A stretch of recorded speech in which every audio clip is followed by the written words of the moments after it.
Okay. All right. So first of all, let's talk a little bit about, let me put myself on speaker view. Okay, let's talk a little bit about the content of the class, right? It's advertised as Introduction to Ethics, but I have nuanced it a bit for us, for everybody's sake, including mine. And we're going to be focusing in this class on the ethics of love. So if you're in a relationship, or if you're looking to be in a relationship, or if you've just broken up, this is the class for you, right? In this class, you will understand why you broke up, what went wrong, what you can do better. You will understand how to fix your present problems in the relationship. And it will be an invaluable class when it comes to real life, right? Real relationships. Now, we'll be doing philosophy, obviously. We'll be looking at 8 philosophers, classic philosophers who've written on love, and we'll be studying at their feet for the remainder of the month and a week that we have together. So I'm going to give you a little list, a panoramic feel of the philosophers we're going to be studying, and a little bit about each one of them, so you get a sense of the journey we're about to take. I tell people to consider this class like a study abroad journey, right? Because we're going to be traveling. We're going to be traveling in space, but also in time, right? We'll be looking at philosophers from very ancient times up to now. The last philosopher, not the last one, the next to last philosopher we're doing is still alive, right? And we'll be traveling in space. We'll be traveling in regions with different cultures, different languages, and of course, different worldviews, right? And we're going to be, we'll have to overcome a bit of a culture shock each time, right? So it's a study abroad program, which is good to do when we can't travel, right? During the COVID, you can at least travel in your mind, as we will do in our class. Okay, so program. We'll start with the Song of Songs. So let me just write these in the chat briefly so you can have an idea. Song of Songs by Solomon, right? This is a very ancient erotic poem, actually, written the 10th century BC, right? By I think the 3rd king of Israel. Who was also a wise man. He was king and also a wise man, and he wrote a number of philosophical works. And one of these is this masterpiece, this gem that you find in the middle of the Hebrew Bible on love, right? And so it's basically a dialogue between a man and a woman. But as we go into this poetry, into this dialogue, we will decipher that there's a lot more going on than just, you know, mutual praises. There's actually wisdom being taught, right? And the wisdom in this particular dialogue will be taught to us by the woman. She's the one who reflects on the relationship and draws lessons. And so we will be deciphering, right, between the whispers of the lovers, the wisdom that the woman is trying to teach us about love. So that's the first stop we'll be doing. Then we will travel to Greece, where we will encounter Plato and his work, The Symposium. So I'm typing it up. So we'll be going west, right, to Greece. And there you have really, really fun dialogue. This is one of the more easiest dialogues to follow by Plato. It's also full of wit and humor. And it's basically a bunch of people got together for a party and they got super drunk. And then one of them had the brilliant idea to just have a competition who would have the best discourse on love. And the symposium is the product of this discussion, right? You have many different perspectives on love from very different people, including even a woman who is part of the party. So you will have, that's going to be our second stop, right? In the third stop, we'll be traveling to present-day Afghanistan, where you have the poet Rumi. And there we will be studying. So Rumi is actually, he's a Sufi poet. He's part of Sufism, which is a mystical branch of Islam. And so he is really composing religious poetry, love poems to God, right? So it's very beautiful, rich poetry addressed to God. But of course, we can deduce from that poetry a number of lessons, a number of gems for us, right? We can also learn from his poetry how to love each other. So we'll be stopping and studying with him for a bit, and then we shall enter the canon, like we say. This is the Western philosophy, and we'll go to Kant's groundwork for the metaphysics of morals.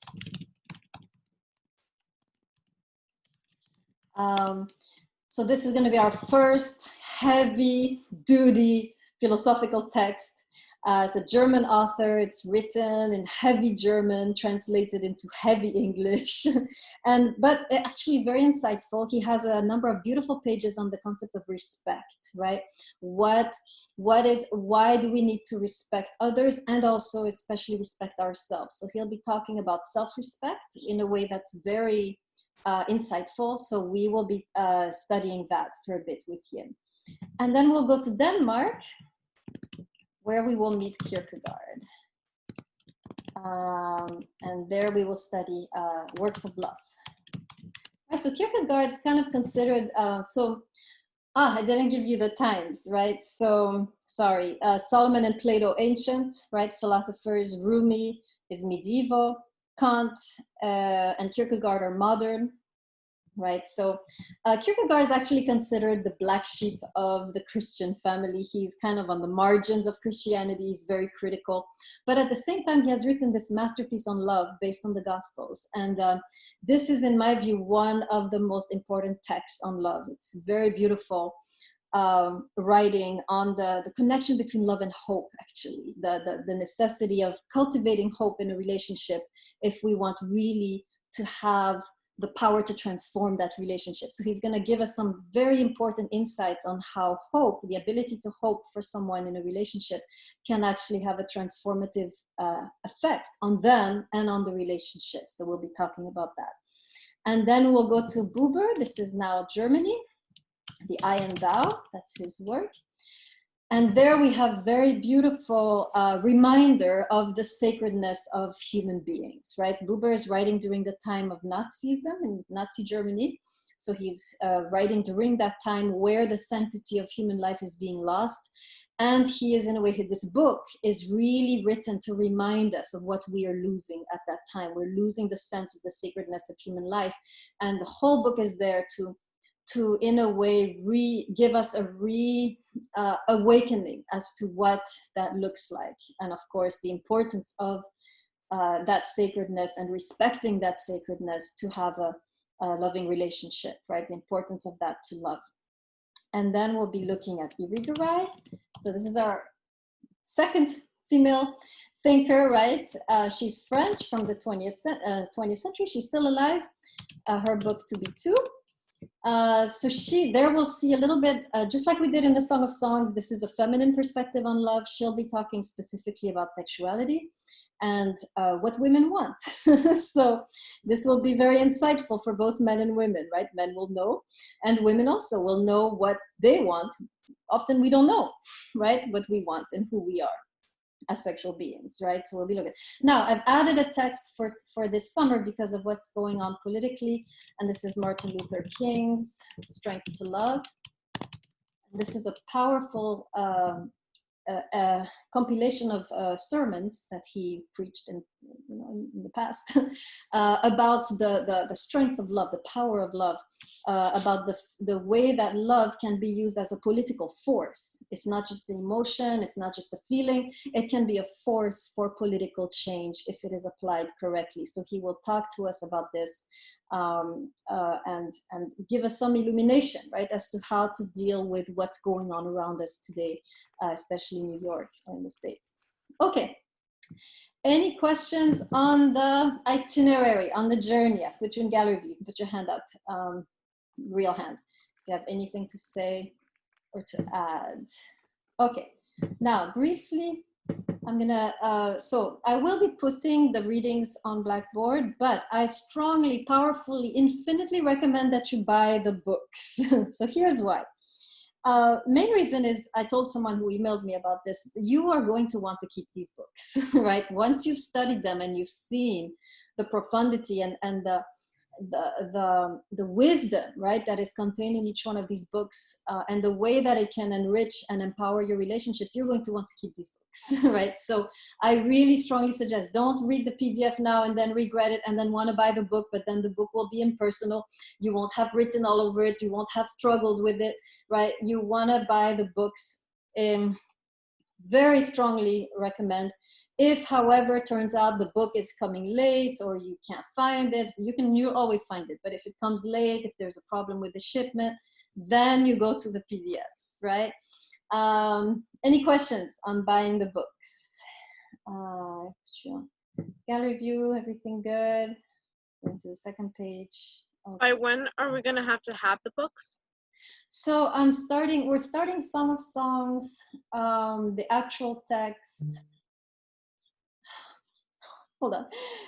Thursday, right? So that one, you can find, it would be good to have the text, but you can find the Bible or you can get the PDF, right? So that one I'm fine with. If the first book, right, you don't have it on time, that's okay. But then next week, all the other books come, Plato, Rumi, right? So this week we're only doing Song of Songs. So does that answer your question? I don't even know who asked this. Who asked this? I can see there's so many of you. This is terrible. Okay. All right. Good. All right. Let's go briefly. Professor, so you mean you're gonna have the PDF for us before? Because I tried to order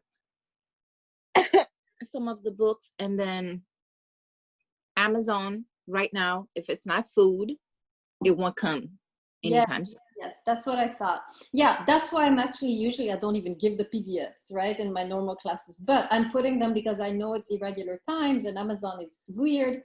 So yeah, no problem. If the text doesn't arrive, you go to the PDF. I can't force you, right? No, it's good, right? I'm putting the PDF because I know there will be problems like this. But to the extent of your ability, try to get the books, right? Because you will want to keep them. I guarantee you, right? Once you've explored these books together and here in the class, in the lectures, you're going to realize that I need this as a traveling companion in my journey of love, right? I need to have these books. Okay. All right, any other questions before I get into the logistics of the class, the assignments and so forth? All good, okay. All right, let's talk about, so I'm following the syllabus, so you can also get it if you want. I'm just going down the list. Okay, so you saw that the class meets Monday, Tuesday, Thursday. It will meet for either 2 or 1 hour. I mean, 2 hours and 15 minutes or 1 hour and 15 minutes, depending. If you go to the course outline, yeah, it's all upside down. Do I go like this? Oh yeah. And when I put it upside down, it looks normal. No. Okay. Do you see how, okay. Look in your syllabus and do you see how sometimes it says 1H or 2H? That means 1 hour or 2 hours, or which is actually 1 hour and 15 minutes or 2 hours and 15 minutes, right? So today was supposed to be 1 hour. It's not. Tomorrow is going to be 1 hour and 15, and then the Song of Songs is 2 hours and 15 minutes. So that will give you an idea of how long you can expect to stay. Yeah. If you're going to miss class, don't miss the 2 hour classes. That's when we really go in the text. You can, you know, if you really need to be coming to the 2 hour classes for sure, because that's when we do the group discussions in class and we do the lecture and it's interactive and I'm responding to your questions. So you don't want to miss that. Whereas the introduction is more, I'm explaining the thought, and it's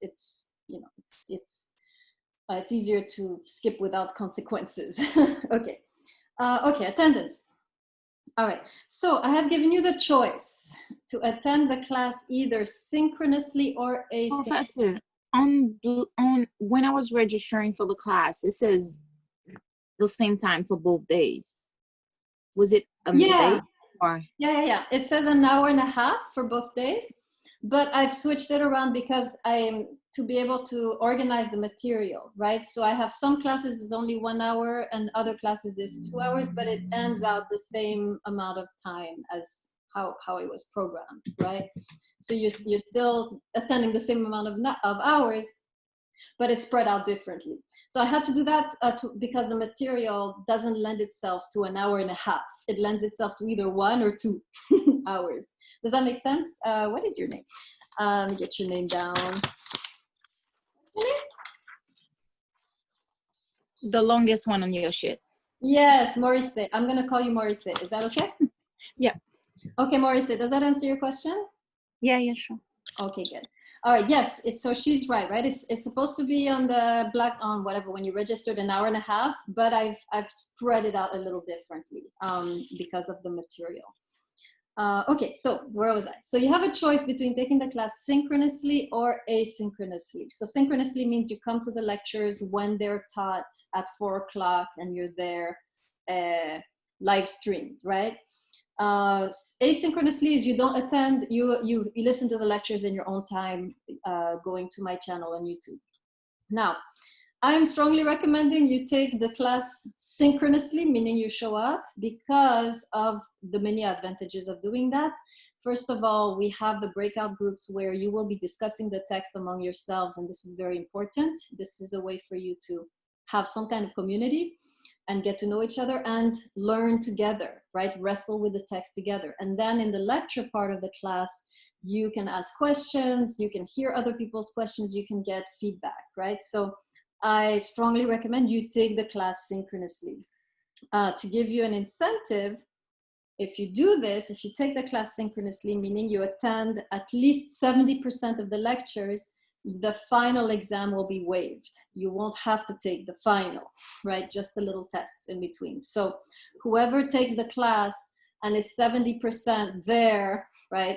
I'll be taking attendance, right? I see that you've come to 70% of the lectures that are live streamed. You will not have to do the final exam, right? Okay, any questions on that aspect? The synchronous, asynchronous. Okay, all right. I have a question. Yes, go ahead, Lopez. The test, I would like to know if they are essays or they're like actual multiple choice tests. How does that work?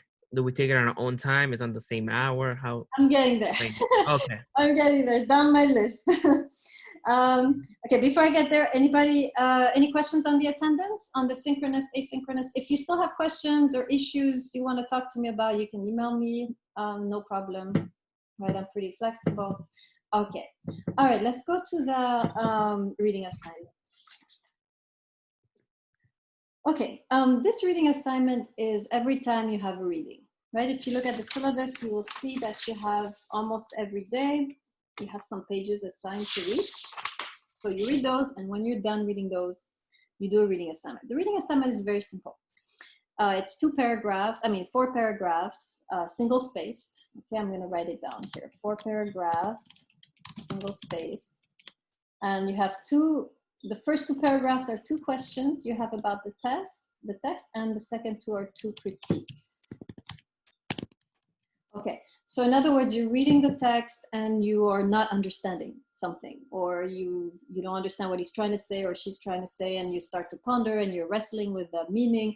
You ask, okay, I wonder what he or she means by this, and then you try to respond, and well, maybe they mean this, maybe they mean that, and you give me a little paragraph, right? So 2 of those, 2 questions.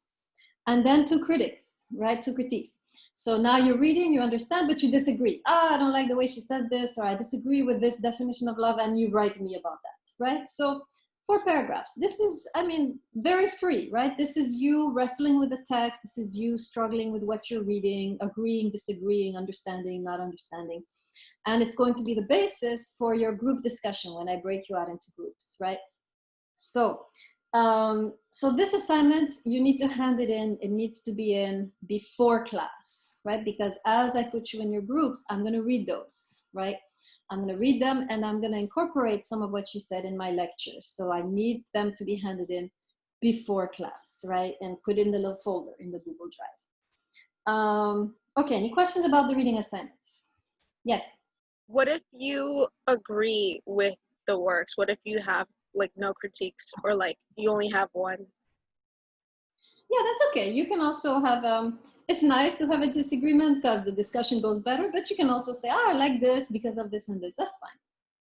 I'm very flexible with these assignments because they're just you beginning to wrestle with the text, right? So it should be spontaneous, right? The assignment should really be done in a spontaneous spirit. Okay, other questions on the reading assignment? All right, now we're going to Lopez's question. Lopez, that was you, right? Hopefully. Yes. Okay. Yes. Okay, good. All right, the test. So the test you do at home, right? Open note, open book. It's based on the lectures. So you need to make sure you have listened to all the lectures before you take the test. And if you haven't, tell me and take the test later. But it's better, right? So you make sure, because the test is simply me determining how well you're taking notes. That's all the test is. The test questions are in your syllabus. There, you can already look at them, right? And you can already begin to answer them during the week. So the test question, so each question, right, or each answer, there's two, has to be 1 page, single space. So a total of 2 pages, right, single space for the test. And you need 3 things to get an A on your test. You need to have that 1 page single spaced, right?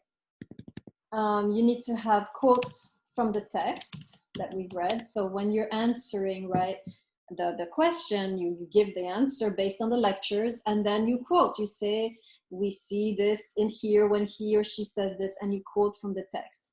Now the quotes we're doing in class, we're reading the text together, right? When I'm lecturing, I'm referring to these quotes. So make sure you underline these quotes in your book, right?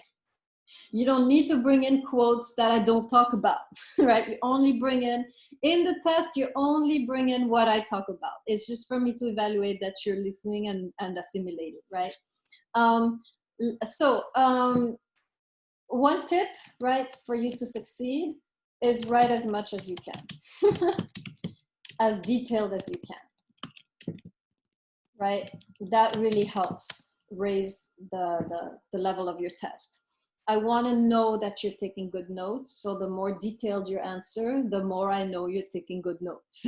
Good notes means detailed notes. You have the nuances, you have the details, not just the main thought, right? So your test answer is 1 page single spaced per answer, so a total of 2 pages single spaced.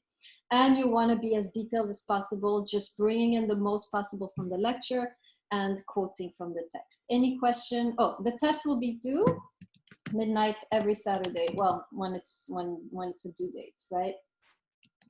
It's always. Professor, you said we already have the test question? Where? Yeah, in the syllabus, I have them down. Test questions. You see?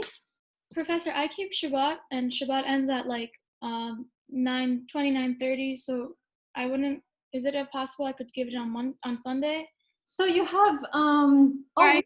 You have all week. I have a week. Yeah, I wasn't even thinking about that. Like you said, Saturday. I went straight to that. Yeah. Yeah, you don't have to do it on Saturday, right? You can do it on Friday morning. You can do it on Thursday. You have the questions. You have Wednesday, the whole day Wednesday to do it. Perfect. You should be okay. As soon as I heard Saturday, I freaked out. No worries. Yeah, you should be fine. Any other questions on the test? I have a question. Mm-hmm. The tests are technically essays? Yes. Okay, and I see numerous amount of questions here. They're not numbered out. So which are the questions we have to answer? Okay, so for example, the first test is going to be on Solomon and Jacob, and you only have 2 questions. How does you gotta answer both? And you answer both questions, right? So that's the first test. So you only have 2 questions for that first test, and it's 1 page per answer, right? So how does one attract commitment? Boom, you give me a whole page on that based on the lecture, and then contrast the 3 speeches, boom, another page. So that test is 1 and 2 pages. Every test is a total of 2 pages because there's always 2 questions. Okay, and you were talking something else about the responses. Is that separate from the? Yeah, that's your reading assignment. So that's what you do each time you have a reading before coming to the big 2-hour class, right? Where we actually doing the texts. You have that reading assignment in my folder, right? So and what about? Okay, I'm sorry, excuse me. And for the test, you're gonna upload, or it's gonna be in our textbooks, all of the readings, right? So yeah, the test. Oh, what do you think? The text, you mean? Wait, what? Test or text? Test questions for those. The readings, those are from our textbook, right? So the test questions are based on the lectures, which are based on the readings. Okay, just to understand, to get. Okay. Yeah, so if you see when you have, I can't show you here, but when you have page numbers in the outline, right? That's an indication you have a reading assignment to do on those page numbers. And so before you come to class, for example, on July 2, right? Before you come to class, you've read and you've done the reading assignment and handed it in before 4 p.m. on July 2. And then we'll have a 2-hour session on that text, right? So let me give you an idea. On June 30, I'll introduce simply the Song of Songs. No assignment, right? I'm just introducing.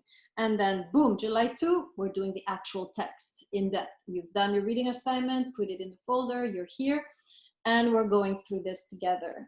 So that's for every author, it's gonna be that rhythm. Introduction, text, introduction, 1 hour, text, 2 hours. Introduction, 1 hour, text, 2 hours. Are you good?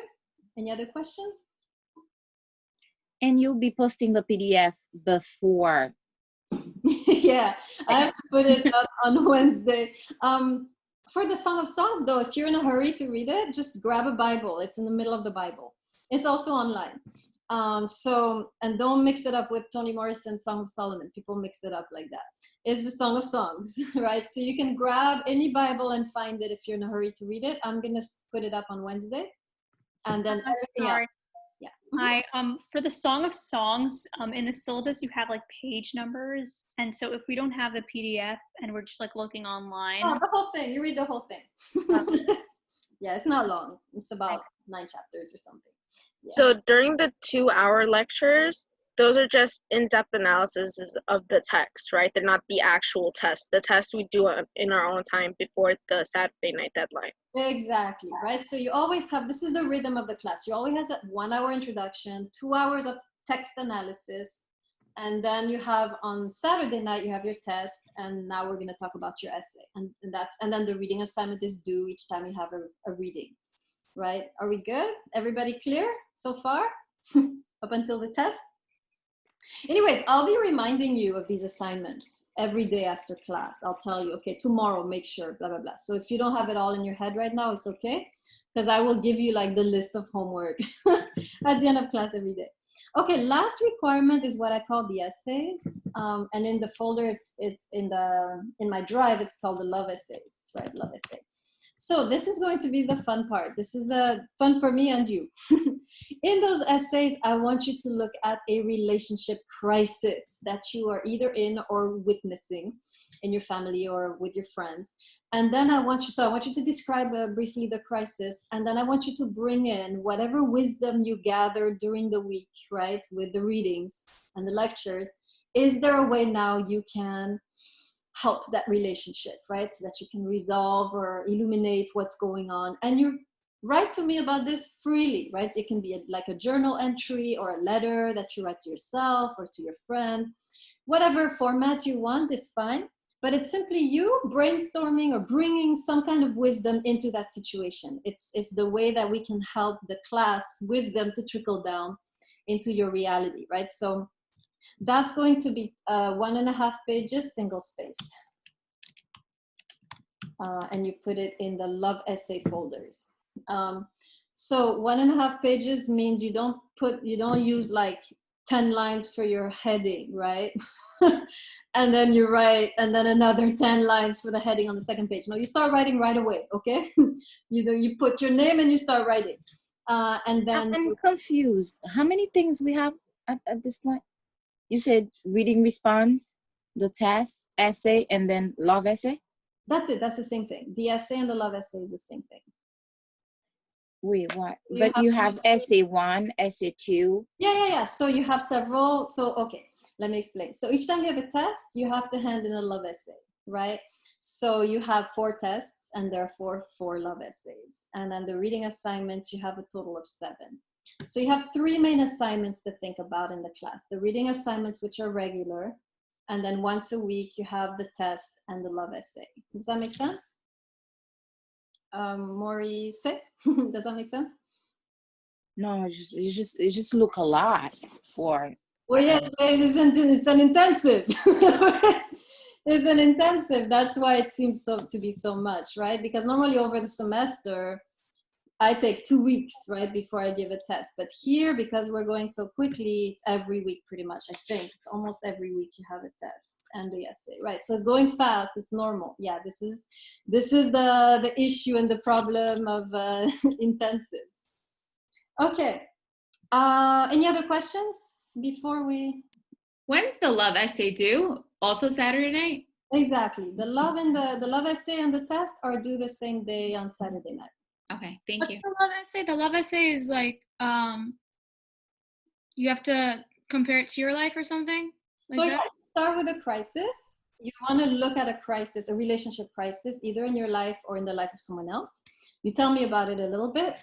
And then whatever did you learn during that week, whatever wisdom you think you've gathered during that week from the readings and the lectures, you bring that into the story. What would you tell these people? What would you tell yourself in order to help move the relationship forward? And if you can parallel the same person into like all the Yeah, readings, would you you do can that? talk about the same issue the whole semester. Absolutely. Thank Yes, you. no problem. Any other questions? A question. So the love essays are 2 pages or 1 page? 1.5, single spaced. Okay. Yes, Does the 1.5. final count as the test number 4, or is that separate? That's separate, right? That's for, so you guys, everybody has to do these 4 tests, but if you don't attend the class synchronously, then you have to do the final to make up for the discussions you're missing in the class. Yeah. And what is the final? Final is going to be like some comprehensive exam, really hard, that I'm going to do to torture whoever doesn't take the synchronous lectures. It's going to be like a 2-hour exam that's comprehensive, the normal type of final, right? 2 hours, comprehensive, going over everything we've done in class, essay. It will be On essay. our own or live? I don't know yet. I don't know yet Okay. how I'm gonna do it. If it's gonna be like a take home or something more like, Not a problem. yeah. Any other questions? Okay. Let's see, what time is it? Okay, good. All right, I think I'm good. Have done everything. Did I cover my list? Okay, good. All right. I think I have covered everything I wanted to cover. Before we go, I want to give a brief initiation how to read philosophy, because a lot of you probably didn't take philosophy before. Actually, let me get an idea. How many of you took philosophy before? Just put your hand on the screen like this. Okay, so let me go to the other screen. It's like, okay, so about maybe a fourth. Okay, so all right, so this is for all of us, right? How to read philosophy without becoming frustrated and angry because you don't understand what you're reading, because this is what is going to happen, right? We have to be aware as you enter this class, which might be your first philosophy class, that philosophy is not written the same as other types of books that you've read, right? If you read like a biology book, it's you can understand. If you read a history book, it's easy to understand. Philosophy, as soon as you start to read, you're going to realize, wait a second, I don't understand this, right? So I want to talk a little bit about why, first of all, philosophers write like this, and 2, how you can navigate this type of writing so you don't get frustrated. Okay, so first of all, why, right? Why do philosophers write like this? Now, we've been accused of writing like this because we are elitist, intellectual snobs, right? It's not the reason, right? Why we write like this. The main reason is this. Unlike history, unlike biology or physics, we are not talking about the same thing. Physics, biology, history talk about the world of the visible, right? The physical world, right? The world of data, the world of fact. And so it's easy to describe something which is visible, right? And so most of these writings are going to be pretty clear. Now, philosophy is talking about a different dimension. We are talking about the dimension that is called the metaphysical, right? We are not talking about the physical realm. We're talking about the dimension deeper than the physical realm, which we often describe as mystery or being or the intelligence, right, that surrounds us. And this is really what philosophers are talking about, and which we call the metaphysical realm, right? This word comes from the Greek meta, which means beyond, right? And then physical, which means, right, the world of the visible. So beyond the visible. And so now, if you're trying to describe the realm of the invisible, the metaphysical realm, which is not accessible to the 5 senses, you're going to have a big problem, right? And this is what makes philosophy so difficult, right? A lot of these philosophers are trying to describe realities, truths, concepts which are not palpable, they're not concrete, they have to do with the metaphysical dimension of our beings. And so it's difficult, right, to describe and to make sense of these concepts. And that's why often it's difficult to read philosophy, right? Because the language is not well adapted to what we're trying to say, because what we're trying to talk about is mysterious, right? Is beyond the physical, right? So you should be prepared when you read philosophy, number one, to enter a new dimension, right? Philosophers will take you to the deeper dimension of reality, to what it really means to be human, beyond just, eating and, having a job and whatever, right? There is deeper elements that make up our humanity, right? So philosophers are trying to bring us to that deeper dimension, and they are themselves trying to clarify something for us, which they themselves cannot see clearly. And that's why philosophy is so hard to read, right? Often. Or is you feel like you have to be initiated. It's poetry that's mystical. You can't see what they're saying, like Rumi, Song of Songs, or it's very heavy treatises like Kant and Kierkegaard. So that's first of all to explain the reason, right? Why philosophers write in the way they do. Now, to initiate you, I've conceived of 4 steps. So 4 steps of initiation to reading philosophy, so you don't get frustrated. Because if you start to read and you're like, realize immediately, I don't understand this, you're going to think wrongfully that you're not made for this, that this isn't for you, right? It's the wrong way to approach it, because none of us can really understand. We all struggle with the text, right? Me too. When I read some of the texts that I'll be teaching, there are sections that I don't understand, right? It's all of us struggle, right? So, okay, step 1, you need to read with a pencil. Now, why do I say that? Can anyone tell me why is it so important to read with a pencil? Because you have to annotate it, like, while you're reading. Maybe there's some reflection or something that you might have while reading. Excellent, right? You always want to, philosophy is so difficult, you want to underline the parts that you do understand, right? And by the time you're done, you'll see, yeah, it's not so bad, I get it. I'm trying to look for a book, so just to show you how I read. I have my bookshelf right here, trying to find a book that I've underlined in, oh God, let's see. And now I always underline in all my books, and now I'm looking here and I don't see a single book where I've underlined something. Here, maybe this one. Here. Okay, you see? This is how you need to read, right? I have underlined, I have little annotations in the margins. Almost everything is I have here a big exclamation point. Can you see it? Yeah. So you always want to read like that. You want to read responsively, right? You want to be engaging with the text. So you want to underline what you do understand. You want to put in the margin what you don't understand, what you agree with, what you think is an important point. This is how your mind will remember what you read, right? If you don't do that, chances are it will just go right over your head, right? So you want to read in this very proactive way, and the pencil will help you do that. Will help very much with the initial deciphering. Number 2, I want you to read, and you're going to be surprised, with pleasure. Okay, what does that mean? Okay, well, let me ask you this. Well, the premise here is this. If you don't do something with love, you're not going to assimilate it. If you hate something, immediately something in your being rejects it. Let me give you an example. How many of you have taken a class that you hate? Just put your hand out. Okay. Well, did you have a brilliant grade in that class? Did you have like the usual A+? You have no, right? Any class that you loathe and you hate the professor, is going to come out in your grade. No matter how hard you study, you're going to have mediocre grade, right? Or something below you, right? Because when you have hatred, you can't absorb, right? Hatred closes us, right? And so we cannot absorb or grow or learn, right?